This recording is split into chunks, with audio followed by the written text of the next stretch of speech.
Assalamualaikum.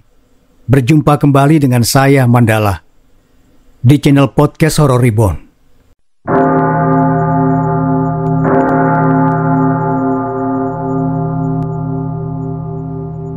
Rumini mengenyahkan tubuhnya di kursi rotan ruang tamu.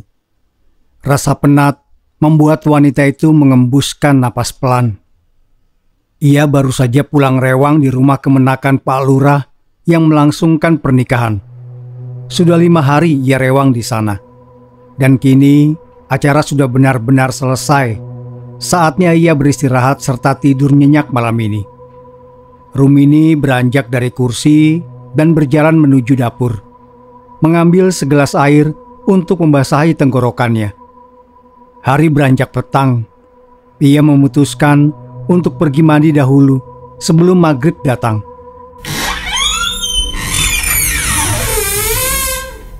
Bunyi engsel berkarat terdengar saat ia membuka daun pintu belakang rumah. Disambarnya handuk yang tersampir di pintu, lalu berjalan menuju sumur timba di belakang rumah. Mungkin mandi dapat mengurangi penat di tubuhnya yang mulai ringkih termakan usia. Selesai mandi dan berganti pakaian, Rumini memilih menyeduh teh pahit untuk menemaninya menyantap juadah yang diberikan pemilik hajat sebelum ia pulang. Rasa hangat menjalar ke seluruh tubuhnya usai menyesap teh dari dalam gelas. Sedang asik menikmati secangkir teh dan sepiring juadah, tiba-tiba pintu rumahnya diketuk. Wanita tua itu beranjak. Siapa bertamu menjelang maghrib begini? Pikirnya. Saat pintu dibuka, ia melihat 2 orang laki-laki mengenakan surjan dan kain jarik di bagian bawah, lengkap dengan belangkon. "Permisi mbah, ini rumahnya Mbah Rumini nggih?" tanya salah satu lelaki itu. "Nggih, ada apa ya nak?" "Anu, mbah, kami ditugaskan mengundang Mbah Rumini untuk rewang di rumah majikan kami." "Walah, nggih, ayo masuk dulu. Kita bicara di dalam." Rumini mempersilahkan tamunya masuk dan duduk di ruang tamu. "Mau minum apa nak? Kopi apa teh?" "Boten mbah, tidak usah. Kami tidak bisa lama-lama." "Oh nggih, gimana nak?" Lelaki yang dari tadi bicara dengan Rumini mulai menyampaikan maksud dan tujuannya. Sementara temannya hanya mengangguk sesekali. "Oh, bisa. Besok saya berangkat nggih," sahut Rumini menyanggupi. Begini mbah, bagaimana kalau mbah berangkat sama kami saja? Takutnya nanti nyasar. Mbah juga kan belum tahu rumah juragan saya." Rumini berpikir sejenak. Sebenarnya ia berencana tidur malam ini. Tapi ucapan anak muda di hadapannya ini ada benarnya juga. "Oh, ya sudah kalau begitu. Saya siap-siap dulu ya. Saya perlu bawa barang-barang dari sini." Rumini baru saja mau beranjak kalau saja mereka tak mencegah. "Tidak usah mbah, di sana sudah lengkap. Mbah tidak perlu bawa apa-apa." "Oh begitu." Akhirnya Rumini menurut saja. Ia membungkus juadah yang masih tersisa di dalam piring dan menghabiskan teh di gelas. Dia berpikir juadah itu untuk makan di jalan nanti. Mereka pun berangkat bersama. Rumini dibawa menuju sebuah mobil yang terparkir di lapangan dekat pertigaan desa. Mobilnya bagus mengilat dan sepertinya sangat mahal. Wanita tua itu menyimpulkan bahwa yang mengundangnya untuk rewang kali ini pasti bukan orang sembarangan. Rumini duduk di kursi tengah. Ia menyandarkan punggung di kursi yang sangat empuk. Begini toh rasanya naik mobil mewah. Ia menikmati perjalanan hanya sesaat, karena saat berikutnya rasa kantuk yang hebat datang menyerang. Wanita tua itu menguap beberapa kali. Entah kantuk ini efek kelelahan habis rewang di rumah ponakan Pak Lurah, atau karena mobil yang ia tumpangi melaju tenang tanpa guncangan. Tapi Bukankah jalanan desa sekitar sini rusak parah dan berlubang? Aneh. Namun, ia tak mau berpikir negatif. Mungkin memang begini rasanya naik mobil mewah. Seumur-umur, baru kali ini dia merasakannya. Kalau mengantuk, tidur saja dulu, Mbah, ujar lelaki yang menyetir mobil. Oh, Gina, terima kasih. Tak tahu ini kenapa rasanya ngantuk sekali. Tidur saja, Mbah. Kita masih jauh. Nanti kalau sampai, saya bangunkan. Rumini mengangguk. Ia memilih untuk menyerah saja pada rasa kantuknya. Perlahan, ia menyamankan posisi duduk, lalu matanya mengerjap pelan. Sebelum matanya terpejam, Rumini melihat keluar jendela mobil, dan sejauh mata memandang, yang terlihat hanya putih.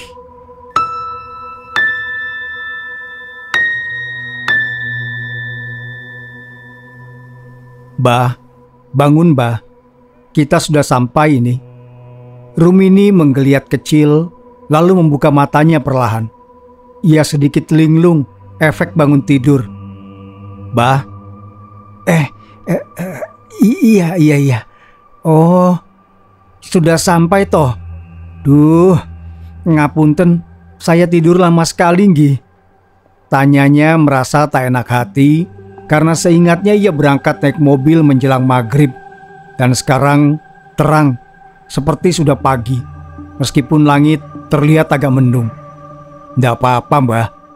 Itu, Mbah, sudah ditunggu majikan saya, beritahu lelaki itu. Nggih, ya sudah, ayo. Saya ndak enak hati membuat beliau menunggu. Rumini turun dari mobil dan ia terpana takjub melihat sebuah bangunan megah berarsitektur Jawa yang kental. Gerbang masuk ke halaman terbuat dari kayu dengan ukiran halus.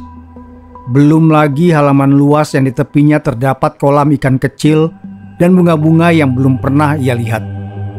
Saat ia memasuki gerbang, orang-orang yang tengah mendirikan tenda seketika menoleh kepadanya, sembari menganggukkan kepala sopan. Rumini tersenyum dan membalas anggukan mereka. Ia digiring menuju rumah besar itu. Seorang lelaki berperawakan kurus tinggi duduk di kursi teras menunggunya. Dia adalah pemilik rumah, Ki Surareja. Kulo nuwun, sapa Rumini sesopan mungkin. Monggo, sahut Ki Surareja lalu mempersilahkan tamunya untuk duduk. Ngapunten, saya membuat Ki menunggu, ujar Rumini basa-basi. Ndak apa-apa, Mbah. Saya yang minta maaf karena ndak bisa menjemput Mbah secara langsung. Gih, ndak apa-apa, Ki. Saya maklum, Aki sangat sibuk. Lelaki itu mengangguk, lalu memberi kode pada bawahannya untuk mendekat. Sopir mobil yang tadi menjemput Rumini mendekat ke arah majikannya. Giki, Manggala, antarkan Mbah Rumini ke dapur dan jelaskan tugas apa saja yang menjadi bagiannya. Perintah Ki Surareja. Giki, monggo Mbah. Manggala sedikit membungkuk lalu mempersilahkan Rumini mengikutinya. Wanita itu menurut. Ia digiring menuju arah belakang rumah di mana tenda besar tempat memasak dan mengolah bahan makanan sudah berdiri. Saat ia datang, semua orang sedang sibuk dengan kegiatan mereka sendiri. Ada yang memotong sayuran, ada yang menyalakan api di tungku tanah liat, ada yang memotong daging, dan sebagainya. Saat menyadari Manggala datang bersama Rumini, orang-orang yang tadi sibuk sontak menghentikan semua kegiatan. Mereka mengangguk sopan ke arah keduanya. Ini Mbah Rumini. Ki Surareja secara khusus mengundangnya untuk mengawasi bagian dapur. Kalau ada yang kurang paham mengenai pekerjaannya, bisa tanyakan pada Mbah Rumini. Lelaki itu memberitahu semua orang. Saya ndak ngewangi masak ini, Den Manggala. Tanya Rumini bingung. Nggih, Mbah tugasnya hanya mengawasi mereka. Urusan masak-memasak, biarkan mereka sendiri. Ki Surareja tak mau terlalu membebani Mbah Oh, nggih, terima kasih. Manggala mengeluarkan sesuatu dari balik bajunya. Ini kue Mbah tadi tertinggal di mobil. Rumini baru ingat, sebelum berangkat tadi, ia memang membawa Juada untuk makan di jalan. Malah sepanjang perjalanan, ia tertidur. Dia menerima plastik yang diberikan Manggala, lalu membukanya. Wah, sudah basi, Den. Biar saja nanti saya buang. Terima kasih, Den Manggala, sudah mengingatkan.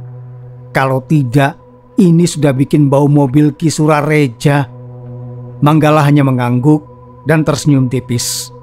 Ia pamit ke depan dan meninggalkan Rumini di dapur.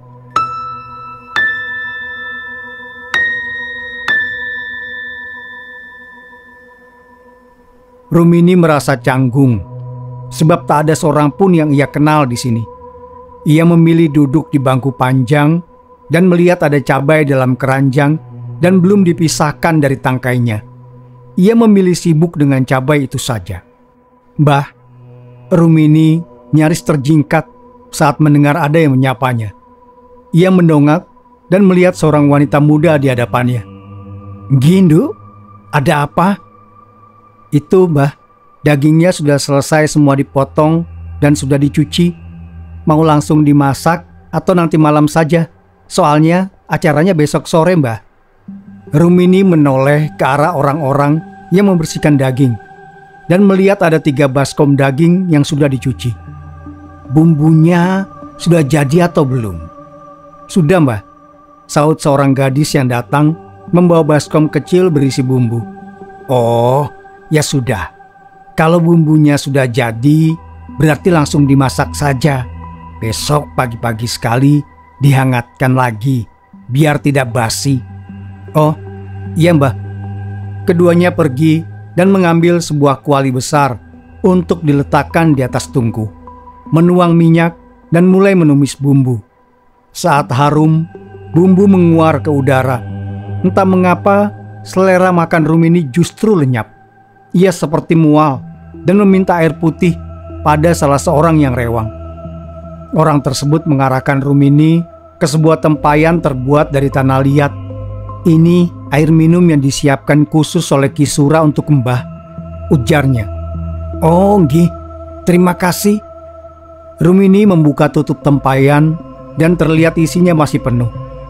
Berarti belum ada orang yang minum di sini. Lagi pula, orang tadi mengatakan kalau ini disiapkan khusus untuknya. Ya sudahlah. Daripada pikir aneh-aneh, Rumini memilih menciduk air dari tempayan menggunakan gayung dari batok kelapa, lalu membasahi tenggorokannya. Air ini segar sekali dan terasa sejuk, mungkin karena diletakkan dalam tempayan. Usai minum, wanita itu memutuskan berkeliling, melihat-lihat ada yang butuh bantuan atau tidak, dan berhenti di bagian membungkus kue lemper. Ia melihat ada satu dandang penuh ketan dan hanya 2 orang saja yang membungkus. Maka ia memutuskan membantu mereka. Namun, setelah cukup lama ia duduk di sana sembari membungkus lemper. Tapi, tak ada yang mengajaknya mengobrol. Bahkan di antara semua orang yang rewang, tak ada obrolan sama sekali. Hanya sesekali terdengar ada yang bertanya. Kemudian setelah ada yang menyahut, semua kembali sibuk dengan aktivitas masing-masing. Hari beranjak siang, tapi suasana masih seperti ia datang tadi. Mendung masih bergelayut di langit, membuat suasana siang tetap redup. Mau hujan kayaknya ya, celetuk Rumini. Oh iya Mbah, memang begitu, sahut salah seorang yang membungkus lemper dengannya. Rumini bingung. Ia kehabisan kata untuk memulai obrolan karena wanita di hadapannya hanya menyahut seperlunya. Ya sudahlah, mungkin memang mereka tidak suka mengobrol, pikirnya. Tiba-tiba, semua orang serentak menghentikan aktivitas. Mereka mulai mengantre mengambil makan siang di meja panjang. Tapi, tak ada satupun yang menawarinya. Apa memang begitu sikap mereka pada orang asing? Rumini memilih ikut beranjak dan mengantre bersama yang lain. Ia mengambil piring saat tiba gilirannya, tapi entah mengapa selera makannya tak ada sama sekali. Maka ia memutuskan tak jadi makan. Ia kembali meletakkan piring. Perutnya mendadak kenyang hanya dengan melihat makanan di atas meja. Padahal di sana ada sate, gulai, dan sebagainya. Tapi selera makannya hilang entah kemana. Ia memilih sibuk melanjutkan membungkus lemper yang belum juga selesai. Menjelang sore, semua ketan di dalam dandang sudah dibungkus menjadi lemper dan siap dikukus. Rumini dibantu salah seorang tukang rewang mengangkat dandang kukusan ke atas tungku dan meniup apinya menggunakan teropong bambu agar kembali menyala. Usai mengukus lemper, ia memilih duduk di bangku dan sibuk memerhatikan orang-orang yang rewang. Daging dan beberapa sayur sudah matang. Sekarang ia merasa lelah. Pinggangnya cenat-cenut seperti mau ringsek. Namanya juga sudah tua, sudah boyoen. Bah, kalau mau mandi, air sudah disiapkan. Sebentar lagi orang-orang yang rewang juga akan pulang. Mbah istirahat saja dulu. Kamarnya sudah disiapkan untuk Mbah tempati. Rumini menoleh ke arah lelaki muda yang baru datang. Den Manggala, rewangan di sini biasa berapa hari? Nggak lama, Mbah. Cuma 2 hari. Karena ini juga acara resepsi. Nanti Den Mas Adiwilaga memboyong Den Ayu Srengenge kemari. Sahut Manggala memberi penjelasan. Oh, begitu. Gumam Rumini lalu beranjak. Ya sudah, Den Manggala. Ayo antarkan saya. Saya juga sudah gerah ini. Manggala mengangguk, lalu berjalan di depan untuk menunjukkan kamar tempat menginap Rumini. Wanita itu dibawa ke pavilion sebelah kanan yang ukurannya sedikit lebih kecil dari pavilion kiri, tempat menerima tamu dari pihak mempelai wanita. Manggala membukakan pintu pavilion dan terdapat sebuah ruang tamu serta kamar di sana. Perabotannya juga terlihat sangat mahal dan terawat. Silahkan, Mbah. Bak mandi sudah diisi oleh anak buah Kisura yang lain. Juga baju Mbah sudah disiapkan. Mbah bisa istirahat. Oh, nggih. Terima kasih, Den Manggala. Manggala pamit dan meninggalkan Rumini di pavilion, membiarkan wanita tua itu beristirahat karena besok acara akan berlangsung panjang. Rumini menutup pintu pavilion dan masuk ke dalam kamar. Ia menatap takjub ruangan yang kurang lebih berukuran 5 kali 4 meter tersebut. Di pojok kamar ada ruangan lain yang ia duga sebagai kamar mandi. Ia mengambil handuk yang disampirkan di gantungan terbuat dari kayu berukir. Tampaknya Kisura Reja memang orang yang sangat kaya. Gantungan handuk saja sebagus ini. Wanita itu membuka pintu kamar mandi dan menemukan sebuah bak besar yang terisi penuh dengan air. Terdapat rak berisi peralatan mandi menempel di dinding pojok ruangan. Tak ingin menunda lebih lama lagi, Rumini masuk dan menutup pintu, lalu memulai mandinya. Usai mandi, ia melipat pakaian kotor, lalu meletakkannya di meja samping pintu kamar mandi. Ia akan membawanya pulang besok. Rumini membuka lemari besar penuh ukiran di seberang ranjang. Ia melihat beberapa setel kebaya digantung dan juga kain jarik yang dilipat rapi. Kebaya yang ada di hadapannya ini adalah tipe kebaya tertutup dan sopan. Warnanya juga sesuai dengan seleranya, krem dan putih. Di samping lipatan kain jarik juga ada kerudung berbagai warna. Ia memilih kebaya warna krem dan kerudung kuning pucat, lalu memakai kain batik lasem kesukaannya. Usai berganti pakaian, Rumini tersenyum di depan cermin. Ia merasa sedikit lebih muda saat melihat pantulan dirinya di cermin. Hari mulai beranjak malam. Rumini menutup daun jendela dan mulai merebahkan tubuh di peraduan. Kasur empuk dengan spray yang wangi membuat kantuknya tak bisa ditahan. Belum lagi ia sudah lelah seharian di dapur mengatur ini dan itu. Besok juga akan menjadi hari yang panjang. Lagi pula, mengapa Ki Surareja mengadakan acara pada malam hari? Mengapa tidak siang hari saja?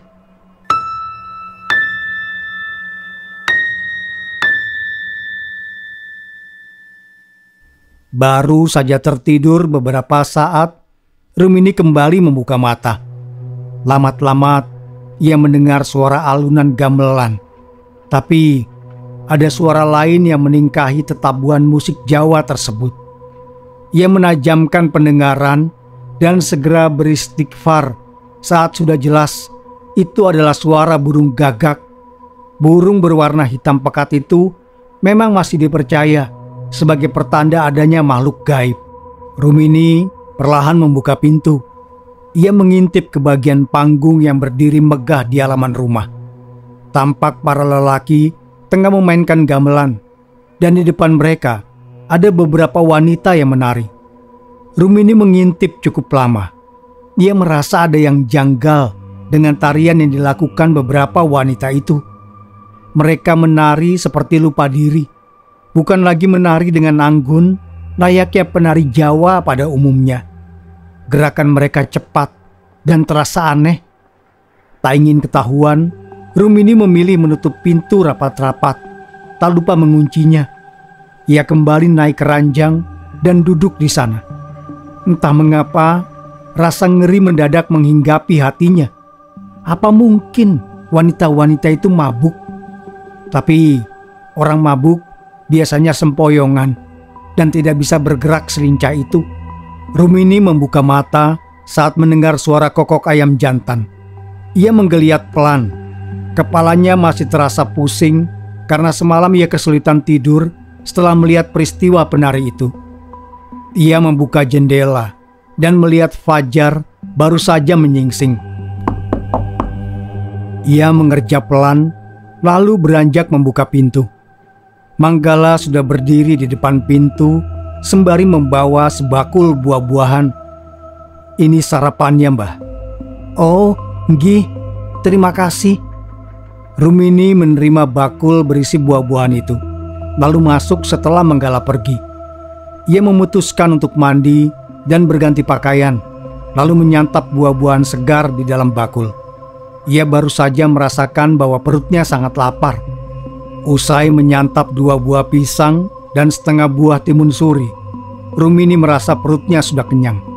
Ia pun keluar kamar dan kembali ke dapur untuk melanjutkan pekerjaan kemarin yang masih belum selesai. Tiba di belakang, ia melihat masih sepi. Belum ada yang datang rewang. Wanita itu memilih menyalakan api dan mulai menghangatkan gulai di dalam wajan besar, lalu mulai mengupas timun untuk membuat acar. Saat matahari mulai terbit, orang-orang rewang mulai berdatangan satu demi satu. Saat tengah hari, Rumini memilih kembali ke kamar. Ia ingat dengan timun suri di dalam bakul yang masih tersisa setengah.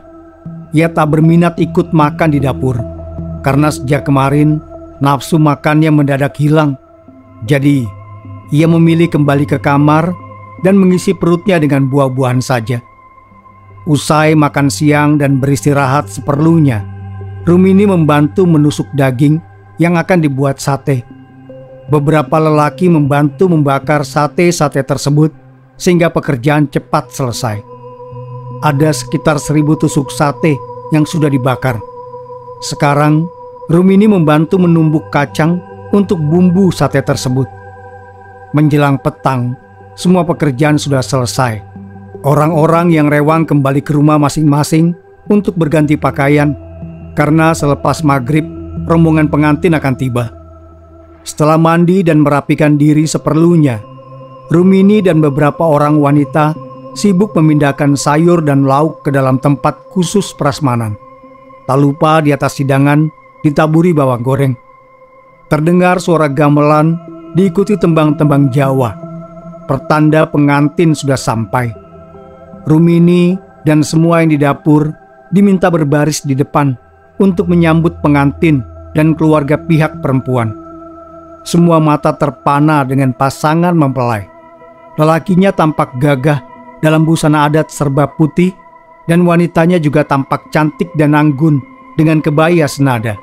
Setelah melalui prosesi menyambut manten, orang-orang yang rewang kembali ke dapur dan mulai sibuk menyiapkan hidangan serta kudapan yang akan dibagikan kepada para tamu.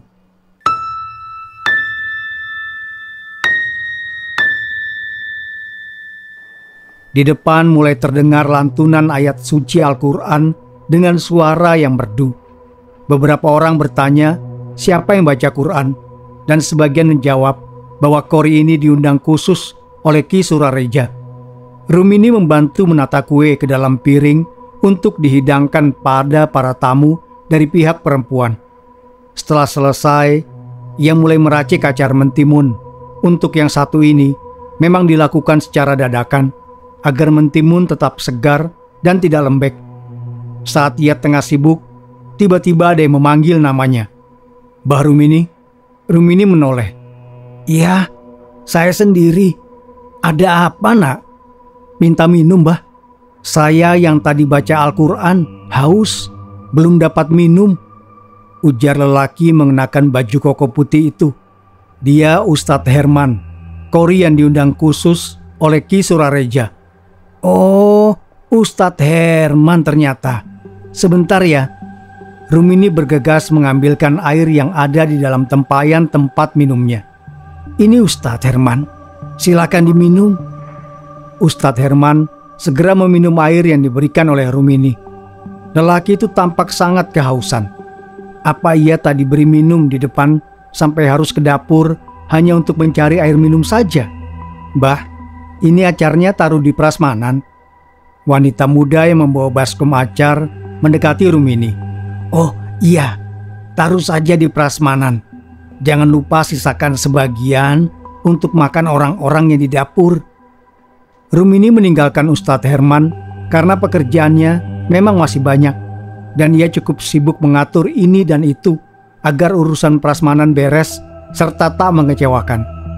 Ia membantu membawakan baskom gulai ke depan, diikuti seorang bapak-bapak yang membawakan nampan besar berisi sate.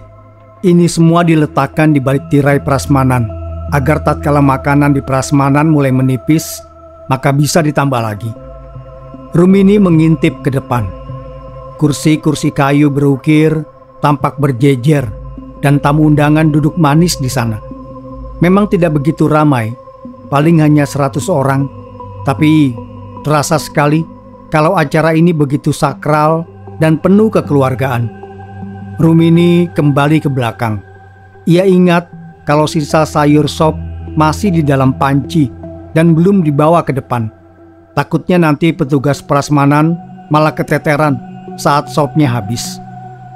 Menjelang tengah malam, bukannya semakin sepi, tamu undangan malah datang silih berganti.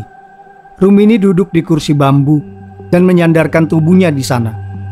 Ia kelelahan, tapi tamu undangan masih banyak yang berdatangan. Pada saat itu, tiba-tiba Manggala datang menghampirinya. "Mbah, Ki Surareja meminta saya untuk memanggil Mbah." "Saya, Den?" "Iya, Mbah. Ditunggu Ki Surareja di depan." Tak banyak bertanya, Rumini memilih mengikuti Manggala ke depan. Tapi diam-diam ia memerhatikan sekitar. Suasana tampak menyeramkan dan udara dingin terasa mencucuk tulang. "Itu Ki Sura, Mbah." Manggala meminta Rumini menemui majikannya. Ia sendiri pergi dan bergabung dengan para penari yang tengah meliuk-liukan badan di atas panggung. Rumini menemui Ki Surareja di teras paviliun kiri. "Ki Sura mencari saya?" "Ah, Mbah Rumini, monggo Mbah." Lelaki separuh baya itu mempersilahkan Rumini duduk. "Mbah, acara saya sudah selesai. Mbah sudah boleh pulang. Kalau Mbah mau siap-siap, nanti biar diantarkan oleh Manggala." "Tapi tamu masih banyak yang datang, Ki." "Oh, itu anak-anak muda. Biarkanlah. Saya bukannya mengusir Mbah, tapi tugas Mbah sudah selesai, dan saya tidak mau menahan Mbah lebih lama lagi." ujar Ki Surareja lalu mengeluarkan kantung hitam dari balik pakaiannya. Ini sebagai tanda terima kasih saya. Tidak banyak, tapi mudah-mudahan cukup. Jangan dibuka dulu.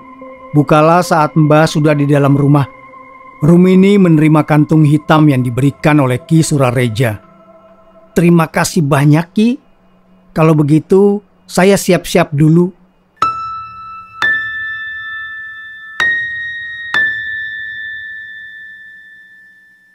Rumini membuka mata saat Manggala membangunkannya. Saat mereka berangkat dari rumah Ki Surareja tadi, memang Manggala menyuruhnya tidur saja agar tak kelelahan.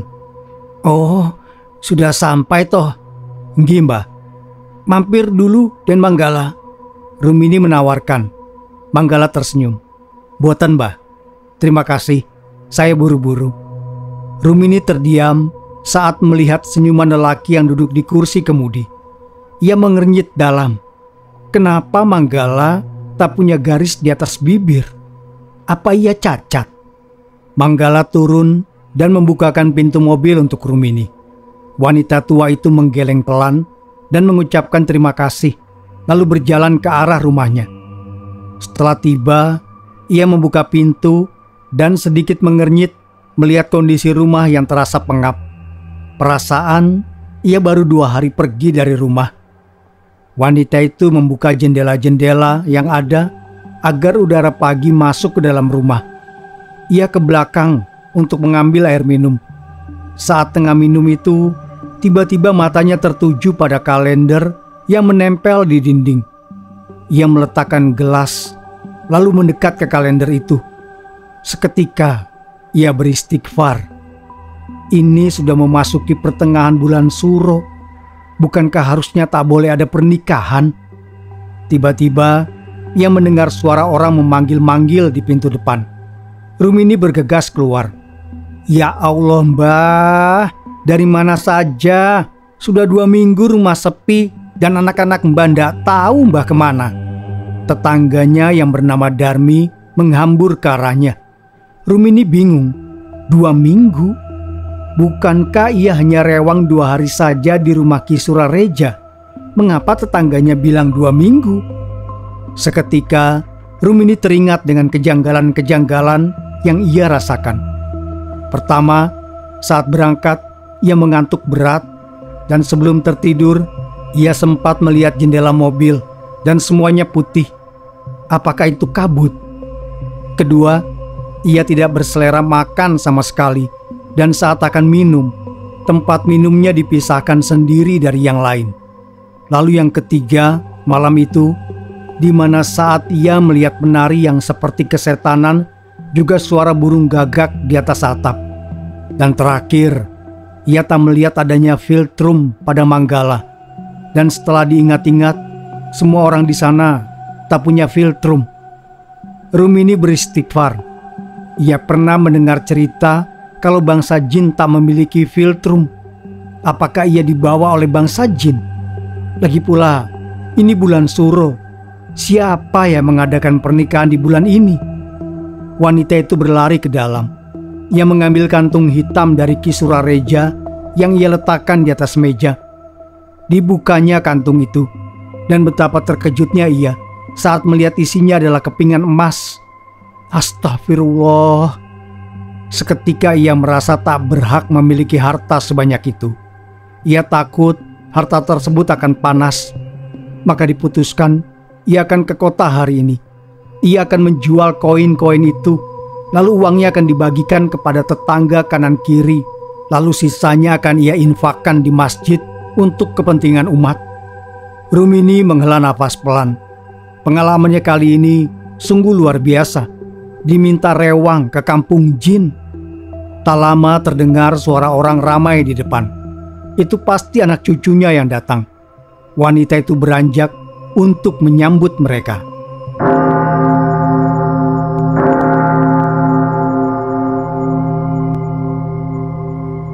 Terima kasih sudah mendengarkan. Wassalamualaikum warahmatullahi wabarakatuh. Sampai berjumpa kembali. Sapunyere pegat simpai, paturai patepang deui.